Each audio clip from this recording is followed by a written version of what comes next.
ఎప్పుడు మొదలైందో తెలుపగల తేదీ ఏదో గుర్తించేందుకు వీలుందా? ప్రణయం ఎవరి హృదయంలో ఎప్పుడు ఉదయిస్తుందో గమనించే సమయం ఉంటుందా? ప్రేమంటే ఏమంటే చెప్పేసి మాటుంటే ఆ మాటకి తెలిసేనా ప్రేమంటే?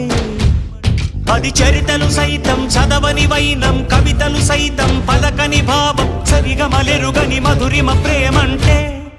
దరిదాటి ఉరకలు వేసే ఏ నదికైనా తెలిసిందా తనలో ఈ ఉరవడి పెంచిన తొలిచిన కేదంటే? సిరిపై రై ఎగిరే వరకు చేనుకు మాత్రం తెలిసిందా తనలో కనిపించే కళలకు తొలి పిలిపేదంటే?